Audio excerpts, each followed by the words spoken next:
मैं बेटी हूँ, बेटी हूँ, बेटी हूँ, बेटी हूँ, बेटी हूँ, बेटी हूँ। बेटी? हाँ, मैं ही लक्ष्मी हूँ, मैं ही सरस्वती, मैं ही दुर्गा हूँ, मैं ही काली, मैं ही शीतला भी हूँ और मैं ज्वाला भी, मैं ही पार्वती हूँ और मैं ही संतोषी और मैं ही हूँ अन्नपूर्णा।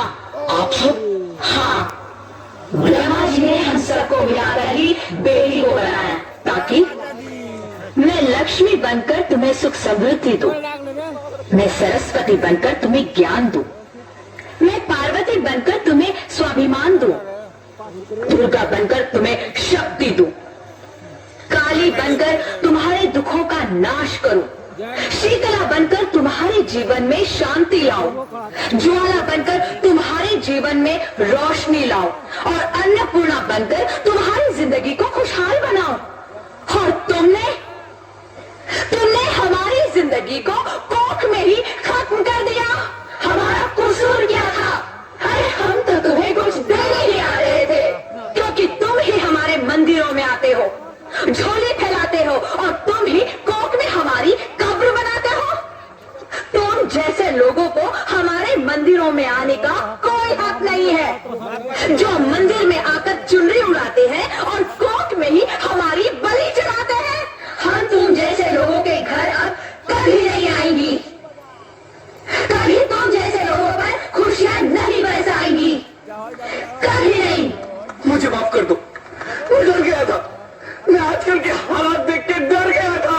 हालात को दोष मत दो मूर्ख, ये हालात भी तुम जैसे गंदी सोच के लोगों ने बनाए हैं।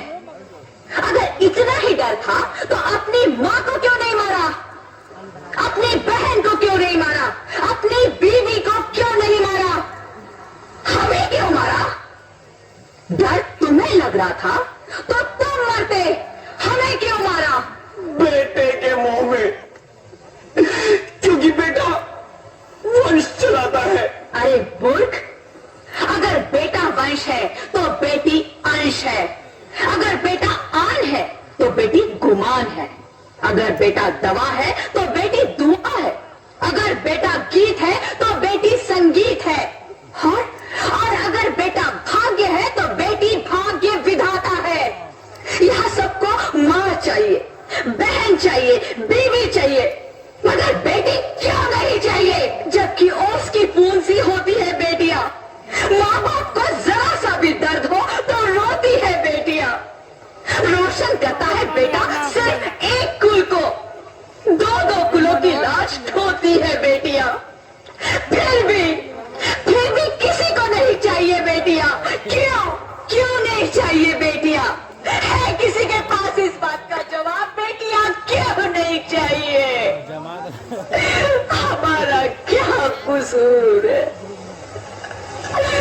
आखिर कसूर क्या है हमारा? हमारा जाता है हमें, क्यों नहीं चाहिए बेटियां? क्यों नहीं? हमारा कसूर क्या है? अच्छी लगती